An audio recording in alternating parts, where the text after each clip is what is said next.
presente webinar va a iniciar con la ponencia del doctor Carlos Caro. Coriel es presidente de la Asociación Peruana de Compliance, quien tiene por tema el compliance y su impacto a nivel corporativo. Debo mencionar, como parte de su reseña, que es socio fundador de la firma Caro y Asociados, doctor en Derecho por la Universidad de Salamanca, autor de múltiples libros y artículos especializados en materia penal, procesal y de compliance.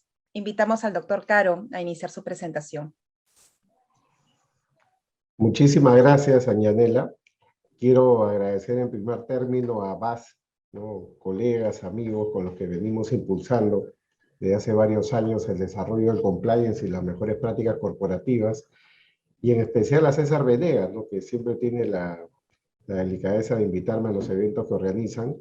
Y en esta ocasión, para tratar de plantear algunas cosas, digamos, relativamente nuevas en torno al compliance, porque se trata un poco de responder a la pregunta de ¿qué aporta el compliance al mundo corporativo? ¿Cuál es el valor del compliance en el mundo corporativo?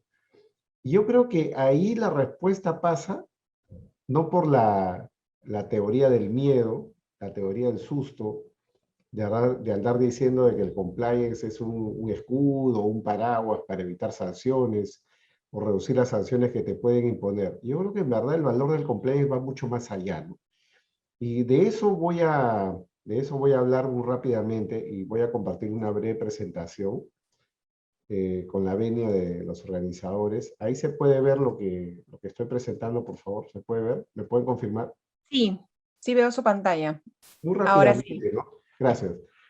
Muy rápidamente, yo defiendo ya desde hace mucho tiempo que compliance no es cumplir la ley, sino imponerte reglas para cumplir la ley, ¿no? Es decir, todos tenemos que cumplir la ley, todos estamos obligados a no robar, no hurtar, no contrabandear, no traficar drogas, pero de lo que se trata es de imponerte reglas, ¿no? Para autorregularte, ¿no? En la mañana, por ejemplo, estamos en otro foro debatiendo sobre el tema de los lobbies en el sector minero, ¿no? Y claro, acá en Perú, por ejemplo, tenemos una ley de lobbies que es absolutamente exigente. Hay que tener un registro, hay que hacer unos reportes ante el Estado, etc. Y el problema es que con tanta regulación es tan difícil ser formal en el lobby que las mejores empresas están en la línea de la autorregulación, ¿no? Lo que hacen es hacer, digamos, una suerte de due diligence a los posibles gestores de intereses y en virtud de ello deciden contratarlos o no. La ley no los obliga a eso. La ley no les obliga a hacer el due diligence. Uno lo hace por reglas de cumplimiento, porque es una forma para acercarte más a la legalidad. Hay muchos ejemplos que podemos manejar en esa dirección, ¿no? La ley no impide que las operaciones sean en efectivo hasta un determinado límite para poder bancarizar, ¿no? Por las obligaciones de bancarización. Pero muchas empresas han decidido ejercer control de efectivo cero. Cero porque es la mejor forma de acercarte a la legalidad. Igual es acá. Entonces, el compliance es imponerte reglas que van a limitar tu libertad y en esa línea, ese tipo de reglas van a ayudarte, no garantiza, pero van a ayudarte a cumplir la legalidad. Una norma como la ISO 37001 convierte a los ciudadanos en una suerte de policía, ¿no? Es decir, el oficial de cumplimiento dentro de la organización, los colaboradores en general, se convierten en una suerte de semioficial, semifuncionario público, ¿no? Porque tenemos que identificar la corrupción, tenemos que erradicarla, tenemos que denunciarla, etcétera, ¿no? Y en esa perspectiva, estamos en cierto modo obligados a ver más allá de lo evidente. Es decir, tenemos que pensar nosotros no solamente en lo que está frente a nosotros, sino en aquello que podíamos reconocer, ¿no? En el mundo americano se habla de la willful blindness para hacer referencia a la llamada ignorancia deliberada. Ejemplo, ¿no? Messi. Messi fue condenado por ignorancia deliberada. El compliance de Messi estaba a cargo de su padre, compliance tributario. El padre dijo que había contratado con determinados abogados, contadores, que lo orientaron mal y que era su responsabilidad. Bueno, en verdad no lo orientaron tan mal, no estaba muy claro lo que había pasado ahí, ¿no? Messi es un domiciliado en España y no tenía razones para cobrar dinero fuera, no declararlo y no tributar por ello. Fue condenado con pena de 1 año de prisión suspendida, por eso que ha seguido jugando en el Barça y ahora juega en el PSG, con el dolor de los españoles y de los argentinos. Pero bueno, fue condenado por willful blindness. El compliance te obliga a ir más allá, ¿no? No solamente te debe de escudar en, oye, yo no sabía que estaba dejando de pagar el impuesto. Yo no sabía que tenía que declarar estos impuestos, estos ingresos en España.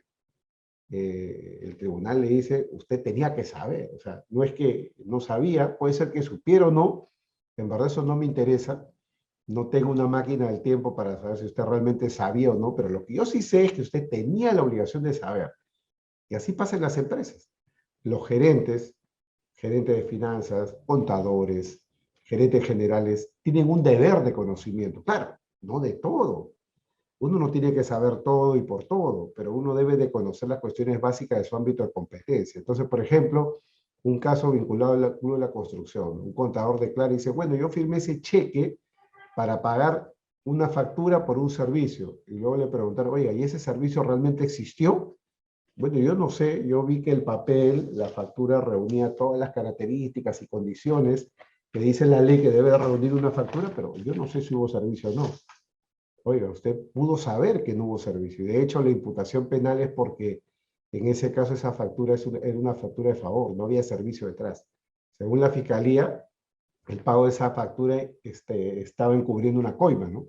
Entonces, era una coima con pago de IGB, impuesto a la renta, ¿no? Claro, entonces, ahí está, digamos, la regla, ¿no? Compliance nos obliga en estos tiempos a ver más allá de lo que nosotros podemos ver y organizar, digamos, todo lo que puede ser nuestro ámbito de control o competencia según las funciones que tengamos en la empresa. Ahora entro acá lo más interesante para mí, ¿no? Porque acá hay una conclusión importante que sacar, ¿no? Hay toda una evolución dentro de los sistemas de normalización. Todos queremos hacer compliance o pensamos en el compliance, pero a veces no sabemos por dónde empezar, ¿no? Y yo siempre digo, hay que empezar por lo más sencillo, ¿no? Y la verdad que lo más sencillo son los protocolos ISO, ¿no? Certificarte o no es otra historia, eso es un proceso, toda una serie de inversión de tiempo, recursos, trabajo para poder obtener una certificación. Pero si hablamos, por ejemplo, de la ISO 37001, es un gran punto de partida para las organizaciones, porque de hecho empieza por gestión antisoborno, y el soborno en el sentido de la norma ISO implica prohibición de soborno a privados y a funcionarios públicos. Es decir, no solamente es la coima al funcionario, sino también la coima entre privados. La gerencia de compras, la gerencia que trata con los proveedores, siendo privados, están o podrían estar sujetas a estas reglas ISO 37001. Por eso es que esta es la norma hoy en día tal vez más importante, por lo menos acá en Perú.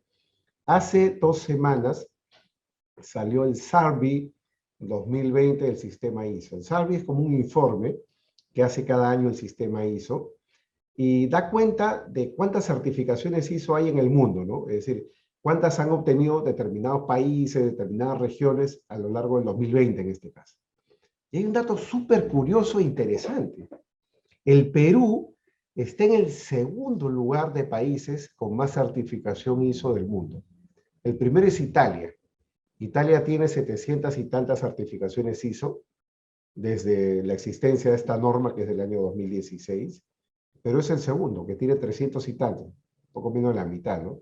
España está en el lugar octavo, Inglaterra en el lugar 12, todos los países de Sudamérica están por debajo de Perú, ¿no? Bueno, y uno se puede preguntar, ¿y esto por qué es, no? De hecho, si uno ve los registros del sistema ISO, vamos a encontrarnos no solamente con empresas privadas, sino también con entidades del sector público. De hecho, BAS, que hace certificaciones ISO, en su página web, ustedes pueden ver qué entidades del sector público y privado han sido certificados en ISO 37001. Entonces, esta es una de las normas más importantes, ¿no? El sistema de gestión en compliance en estos tiempos para las organizaciones. ¿Por qué? Porque estos empresarios o estas entidades públicas no están pensando en el negocio, ¿no? Por ejemplo, la Corte Suprema del Perú tiene una certificación ISO. Acaba de sacar la certificación ISO 37001 hace poco, ¿no? La Corte Suprema no hace negocios. La Corte Suprema no está pensando en evitar la responsabilidad penal. Lo que quiero decir es que esto del compliance que normalmente se vende como que, oye, ten tu paraguas para que no te sancionen, no es así, porque las personas jurídicas de derecho público no pueden ser objeto de sanción penal. Una empresa que corrompe, la pueden sancionar, ya lo dijo el gerente, el señor César Venegas, ya lo dijo, está la ley 3424, una empresa que corrompe la pueden sancionar, pero la ley 3424 no aplica a entidades públicas, aplica a empresas de economía pública, digamos, empresas públicas o de economía mixta, como Petroperú u otras, pero no aplica para el Estado. El Poder Judicial no lo puede sancionar. ¿Por qué el Poder Judicial, por qué la Corte Suprema tiene una certificación ISO 37000? Es porque le interesa la prevención de la corrupción. Y yo creo que en verdad se está instalando en nuestro país el chip, el pensamiento o el inception, como dice una película, de que en verdad necesitamos herramientas. Necesitamos algunas herramientas como mecanismo para prevenir la corrupción. Entonces, no es casual que la ISO 37001 sea una de las ISO más aplicadas en el Perú y que el Perú esté en segundo lugar en el mundo con más certificaciones. Eso confirma la famosa regla en compliance de que a menor cultura en la legalidad, más reglas, ¿no? Y a mayor cultura en la legalidad, menos reglas. Si uno ve ese ranking, en ese ranking, los países con menos índice de corrupción tienen menos certificaciones 37001. Y los países con más tendencia a la corrupción, lamentablemente el Perú está entre ellos, viendo el mapa de índice de la percepción de la corrupción de Transparencia Internacional, pero está entre los países, digamos, que está por debajo de la tabla, el tercio medio, digamos. Nos vamos a dar cuenta entonces de que, en verdad, a menor cultura de la legalidad, más regulación, más reglas, más protocolos, ¿no? Ahora, el sistema está evolucionando. Esta norma ISO, de hecho, que está traducida por España, traducida también por Perú, incluso reconocida oficialmente mediante una norma INACAL del diario publicada en el peruano. Pero acá viene lo interesante, lo cual es la evolución. Y es ahí donde me quiero detener en los pocos minutos que me quedan, ¿no? Esta norma ISO, la 37001, tiene su origen, digamos, o antecedentes, ya lo dijo también César Venegas, en la ICPA. Habría que añadir también la UK Burial 2010 y la vieja ISO 19600, ¿no? Que ya ha sido reemplazada en verdad, ¿no? Ya ha sido reemplazada en verdad por la ISO 37301, ¿no? Ya se publicó la ISO 37001. Podemos decir en cierto modo que la 19600 está derogada, ¿no? Que esa es la norma del Sistema General de Compliance, es lo que yo denomino siempre la gramática universal de compliance. Pero si vemos nosotros a renglón seguido, normas técnicas y normas ISO, tenemos por ejemplo la norma UNE 19601 de Criminal Compliance, que es como una réplica de la 19600, hecha por los españoles, certificable no por el sistema ISO, sino por UNE, que sería como nuestro INACAL, y solamente dirigida al tema de compliance penal, ¿no?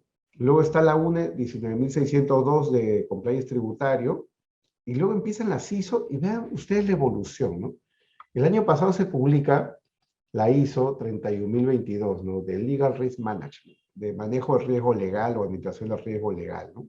Y todos pensamos de que el sistema ISO iba a caminar, digamos, muy empatado con los sistemas de la 31000. Y eso no ha sido así. Digamos, la evolución del sistema es más bien agrupar todas las normas de compliance hacia las normas del 37000. Si ustedes ven la última línea de esta lámina, la última que se acaba de publicar hace apenas unos días, este mes de septiembre, es la ISO 37000, que es de gobernanza de las organizaciones, ¿no? Esta va a ser la norma matriz conjuntamente con la 37301 que ha salido este año, de sistema de gestión en compliance, y con la de whistleblowing. Entonces ya son 4 normas de compliance que están agrupadas bajo el grupo de la 37000, ¿no? La propia 37000 de Governance of Organization, la de whistleblowing, 37002 o canales de denuncia, la del sistema de gestión en compliance, que es la 37301, y la que venía comentando, que es la ISO antisoborno 37001, ¿no? Bueno, las certificables ya sabemos son las que acaban en 1, la antisoborno, la 37301. Pero, ¿qué nos trae de nuevo todo esto, no? ¿Qué nos trae de nuevo todo esto? Si nosotros hacemos una revisión de la evolución, ¿no? Desde la 19600, yendo hacia la que lo reemplaza, que es la 37001, pasando por la UNE española ya mencionada 19601, o la UNE 19602, que ya mencioné, la de Tax Compliance, la de Legal Risk Management, de la 31022, o la 37002 que ha salido este año en julio, ¿no? De canales de denuncias, o esta nueva que acabo de comentar de gobierno de organizaciones. Para mí la ruta es clara. El punto de partida no es la gestión del riesgo. Muchos han tratado de vender la nueva ISO 37301 como que el espíritu central es la gestión de riesgo. Para mí eso es un error, porque la gestión de riesgo ya está digamos, presente desde la 19.600. Es decir, yo diría más bien que las normas de compliance nacen como sistema de gestión de riesgo, porque de hecho compliance es gestión de riesgo. Entonces, por definición, las normas ISO han tenido una orientación hacia lo que es el enfoque basado en riesgo. ¿Qué es lo nuevo para mí? Lo nuevo para mí tiene que ver con el enfoque de lo que hoy en día se denomina behavioral compliance. Behavioral compliance tiene que ver con la aplicación de la ciencia del comportamiento al compliance. Es decir, ya no se trata de que la organización cumpla determinados protocolos. Siempre nos quejamos de que el compliance no puede ser papel, ¿no? No puede haber paper compliance. Siempre nos quejamos de que el compliance no puede ser fraudulento, no puede haber fake compliance. Pero retrocedamos un paso, ¿no? Retrocedamos un paso. ¿Cuál es el paso anterior? El paso anterior, evidentemente, ya no tiene que ver con los protocolos, ya no tiene que ver con la implementación de las reglas, sino tiene que ver con lo que es la cultura de la legalidad, la cultura de cumplimiento. Esto es algo que, si lo hablábamos seguramente hace unos 3 o 4 años atrás, nos quedaba como algo súper difuso, ¿no? Y de hecho los penalistas, yo soy penalista de formación, hemos discutido mucho sobre lo etéreo, lo abstracto, lo poco concreto, el concepto cultura de la legalidad o cultura de cumplimiento. Nos suena pues a, ¿no? El ingrediente secreto de la sopa de ingredientes secretos, es decir, nada, ¿no? Y en verdad yo creo que el esfuerzo que se está haciendo con normas como la 37.301 o la 37.000 es poner el enfoque básicamente en lo que es la gestión de la cultura de cumplimiento. Lo que yo estoy queriendo decir es que así como gestionamos el riesgo, previa a la gestión del propio riesgo y poner reglas para evitar que haya corrupción o malas prácticas en la organización, previo a esas reglas hay que hacer también una gestión de la cultura de cumplimiento. ¿Y qué es la cultura de cumplimiento? Si queremos decirlo en sencillo, es generar el inception, insertar en el ADN de la organización, muy bien, el valor, digamos, de cumplimiento de la legalidad. Esto, si leemos la 19.600 o la 37.001, siempre lo hemos traducido como el compromiso de la alta dirección. De hecho, cuando los auditores ISO 37.001 antisoborno te tocan la puerta y te dicen, yo voy a verificar sus documentos y cómo funciona en la práctica el sistema, lo primero es, vamos a hablar con la alta dirección, ¿no? Para ver si la alta dirección está comprometida. Claro, pero ¿cómo testeamos eso, no? Yo creo que la 37.301 o la 37.002 de canales de denuncia lo dice con claridad, ¿no? Las personas que están en la alta dirección o las personas que administran un canal de denuncia tienen que tener skills, es decir, habilidades, no solamente, digamos, vinculadas a lo que es el cumplimiento o el control de los procesos, sino también habilidades personales. Y así lo dice, personal skills. Y eso para mí introduce un dato muy, muy certero respecto de lo que significa el funcionamiento de los sistemas de cumplimiento. Hay una publicación en inglés que salió hace como un par de años, que ya por título, ¿no? ¿Por qué fallan los programas de cumplimiento? Claro, y es porque siempre estamos un poco viendo la parte final, ¿no? Como el penalista, ¿no? Que vemos el muerto y bueno, si hubo un disparo o no, ¿no? Pero ¿por qué disparó? Los penalistas decimos, a mí no me importa por qué disparó, porque finalmente la norma es matar a otro y por lo tanto no importan las razones o los motivos. Lo que importa es que lo mató, lo tengo que sancionar. Igual es acá. En el compliance hemos estado inmersos por muchos años en la parte del control de procedimientos. Y si bien hablamos de la cultura de la legalidad, del buen gobierno corporativo, lo que no hemos hecho y tenemos que hacer, y ese es el reto que las nuevas normas ISO nos ponen por delante como organización, es gestionar la cultura de cumplimiento. Eso evidentemente no es labor ni de auditores ni de abogados. Esa es una labor que tiene que ver con las ciencias del comportamiento. Termino con esto, porque yo sé que no hay mucho tiempo y no quiero quitarle tiempo a la expositora siguiente. Termino con esto, ¿no?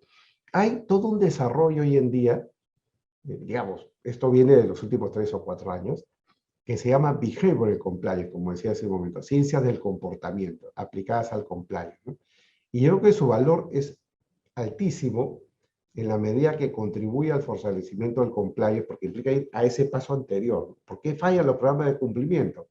Todos dirán, porque bueno, la gente no está comprometida, o los procedimientos no estuvieron bien elaborados, o el mapa de riesgo falló, claro, pero hay un punto de partida. Hay un punto de partida que es la cultura de la legalidad. Y normalmente los programas de cumplimiento fallan por eso. Incluso podemos tener empresas que no fallan, que no cometen delitos sin tener compliance, sin tener una ISO. ¿Por qué? Porque tienen una cultura de la legalidad fuerte, porque están comprometidas con la prevención o la no comisión de hechos delictivos. Y podemos tener empresas que tienen un montón de papeles o incluso un programa de compliance en ejecución con empleados que pueden salirse de las reglas y cometer un delito, ¿no? Claro, entonces eso es algo que tiene que estar debidamente mapeado cuando se hace el trabajo en compliance. Termino con esto.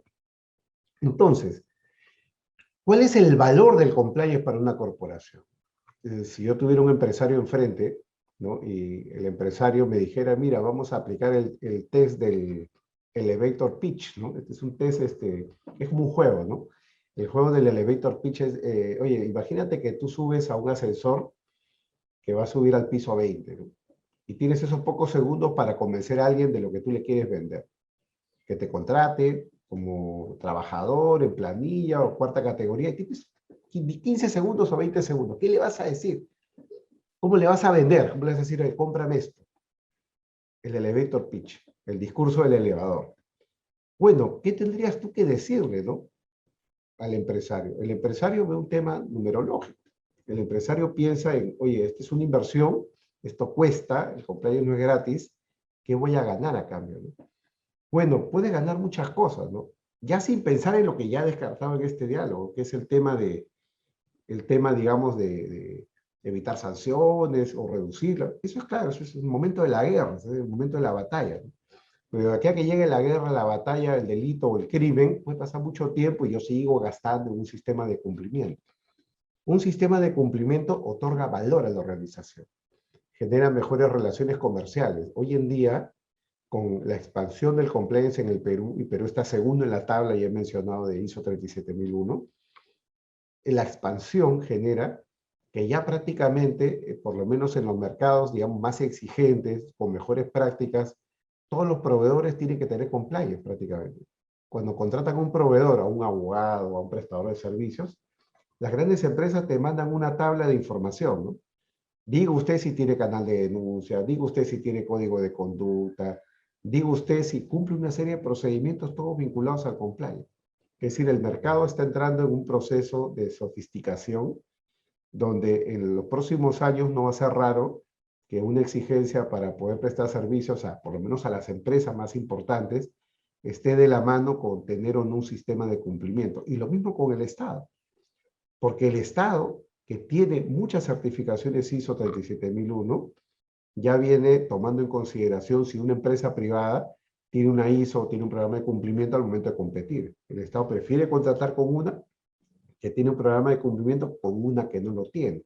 Prefiere contratar con una empresa que tiene un programa de cumplimiento más una certificación que en una que solo tiene un programa de cumplimiento o que no lo tiene. Y eso ya está regulado. Tan regulado está que puede implicar mayor o menor puntaje en la competencia. Acceso al crédito, ¿no? Tocas la puerta del banco, quiero crédito, tengo un sistema de cumplimiento, es una mejor presentación. Y eso pensando desde la organización hacia afuera. Si pensamos desde la organización hacia adentro, la creación de una cultura de la legalidad, no en términos etéreos, abstractos, sino en términos de behavioral compliance, es un factor clave para que la propia organización haga mejor el trabajo.